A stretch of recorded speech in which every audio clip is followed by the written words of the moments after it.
जय माता दी फ्रेंड्स, कैसे हैं आप सब। आशा करती हूँ सभी बहुत अच्छे होंगे। मैं पूजा वेलकम करती हूँ आप सभी का आपके अपने यूट्यूब चैनल अंकित वास्तु ज्ञान में। फ्रेंड्स, आज हम इस वीडियो के माध्यम से श्री दुर्गा सप्तशती के तीसरे अध्याय का श्रवण करेंगे, क्योंकि नवरात्रि के दिनों में दुर्गा सप्तशती का पाठ सुनना बहुत ही जरूरी होता है। जो लोग दुर्गा सप्तशती का पाठ नहीं कर पाते वो दुर्गा चालीसा का भी पाठ कर सकते हैं, दुर्गा चालीसा सुन सकते हैं। तो फ्रेंड्स, माँ श्री दुर्गा की कृपा पाने के लिए चलिए सुनते हैं दुर्गा सप्तशती के तीसरे अध्याय को। इसे भी दूसरे नवरात्रि के दिन ही सुना जाता है। बाकी के जो दुर्गा सप्तशती के अध्याय हैं उनका लिंक डिस्क्रिप्शन बॉक्स में दे दिया गया है, आप लोग वहां से सुन सकते हैं। अध्याय इस प्रकार है, ध्यान से सुनिएगा। जगदम्बा के श्री अंगों की कांति उदय काल के सहस्त्र सूर्यों के समान है। वे लाल रंग की रेशमी साड़ी पहने हुए हैं। उनके गले में मुंडमाला शोभा पा रही है। दोनों स्तनों पर चंदन का लेप लगा। वे अपने कर कमलों में जप मालिका, विद्या और अभय तथा वर मुद्रा में धारण किए हुए हैं। उनके मस्तक पर चंद्रमा के साथ रत्नमय मुकुट बंधा हुआ है तथा वे कमल के आसन पर विराजमान है। ऐसी देवी को मैं बहुत ही भक्ति पूर्वक प्रणाम करती हूँ। ऋषि कहते हैं, दैत्यों की सेना को इस तरह तहस नहस होते देख महादैत्य सेनापति चिक्षुर क्रोध में भरकर अंबिका देवी से युद्ध करने के लिए आगे बढ़ा। वह असुर रणभूमि में देवी के ऊपर इस प्रकार बाण की वर्षा कर रहा था, जैसे बादल मेरुगिरी के शिखर पर पानी की धार बरसा रहा हो। तब देवी ने अपने बाणों से उसके बाण समूह को अन्यास ही काटकर उसके घोड़े और सारथिकों को भी मार डाला। साथ ही उसके धनुष तथा अत्यंत ऊंची ध्वजा को तत्काल काट दिया। धनुष कट जाने पर उसके अंगों को अपने बाणों से बींध डाला।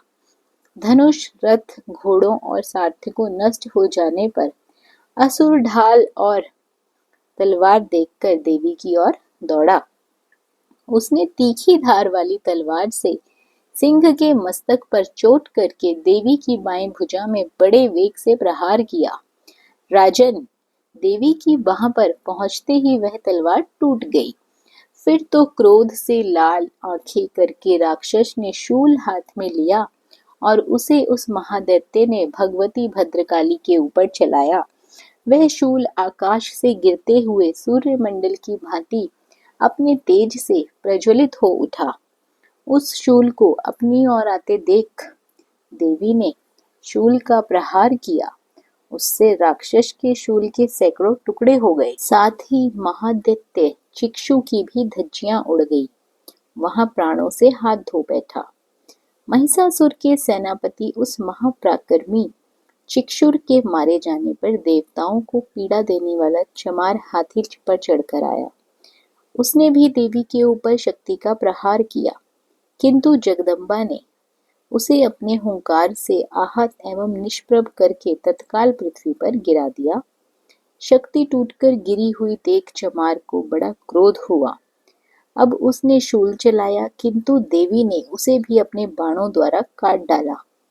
इतने में ही देवी का सिंह उछलकर हाथी के मस्तक पर चढ़ बैठा और उस दैत्य के साथ खूब जोर लगाकर बाहुयुद्ध करने लगा। वे दोनों लड़ते लड़ते हाथी से पृथ्वी पर आ गए और अत्यंत क्रोध में भरकर एक दूसरे पर बड़े भयंकर प्रहार करते हुए लड़ने लगे। तदंतर सिंह बड़े वेग से आकाश की ओर उछला और उधर से गिरते समय उसने पंजों की मार से चमार का सिर धड़ से अलग कर दिया। इसी प्रकार उद्ग्र भी शिला और वृक्ष आदि की मार खाकर रणभूमि में देव के हाथ से मारा गया तथा कराल भी दांतों की, मुंह की और थप्पड़ों की चोट से धर्षाया हुआ हो गया। क्रोध में भरी हुई देवी ने गदा की चोट से उदुत का कचूमर निकाल दिया। भिंदीपाल के वाशकलों ने और बाणों से ताम्र और अंधकों को मौत के घाट उतार दिया। 3 नेत्रों वाली परमेश्वरी ने त्रिशूल से उग्रास्य, उग्रवीर और महाहनु नाम के दैत्यों को मार डाला। तलवार की चोट से विडाल के मस्तक को धड़ से काट गिराया। दुधर और दुर्मुख इन दोनों को भी बाणों से यमलोक भेज दिया। इस प्रकार अपनी सेना का संहार होते देख महिषासुर ने भैंसे का रूप धारण करके देवी के गणों को त्रास देने का आरंभ किया, किंतु किन्हीं को थुथुन से मारकर, किन्हीं के ऊपर खुरों का प्रहार करके, किन्हीं किन्हीं को पूंछ से चोट पहुंचाकर, कुछ को सींगों से विदीर्ण करके, कुछ गणों को वेग से, किन्हीं को सिंहनाद से, कुछ को चक्र से, किन्हीं को निश्वास वायु के झोंके से धराशाही कर दिया। इस प्रकार गणों की सेना गिरकर वह असुर महादेवी के सिंह को मारने के लिए झपटा। इससे जगदम्बा को बड़ा क्रोध हुआ। उधर महापराक्रमी महिषासुर भी क्रोध में भरकर धरती को खुरों से खोदने लगा तथा अपने सिंगों से ऊंचे ऊंचे पर्वतों को उठाकर फेंकते हुए गर्जने लगा। उसके वेग से चक्र देने के कारण पृथ्वी शुद्ध होकर फटने लगी। उसकी पूंछ से टकराकर समुद्र सब ओर से धरती को डुबोने लगा। हिलते हुए सिंगों से आघात से विदीर्ण होकर बादलों के भी टुकड़े टुकड़े हो गए। उसके श्वास की प्रचंड वायु के वेग से उड़े हुए सैकड़ों पर्वत आकाश से गिरने लगे। इस प्रकार क्रोध में भरे हुए महादैत्य को अपनी ओर आते देख चंडिका ने उसका वध करने के लिए महान क्रोध किया। उन्होंने पाश फेंककर उस महान असुर को बांध लिया।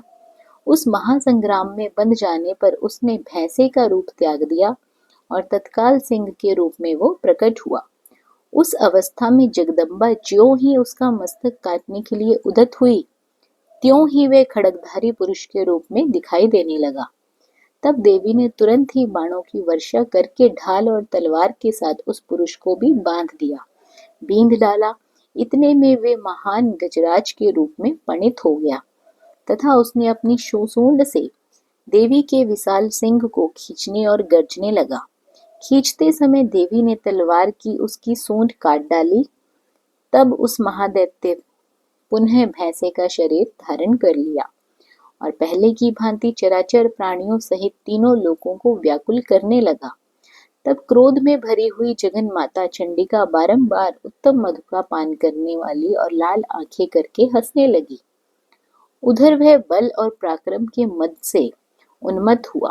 राक्षस गर्जने लगा और अपने सिंगों से चंडी के ऊपर पर्वतों को फेंकने लगा।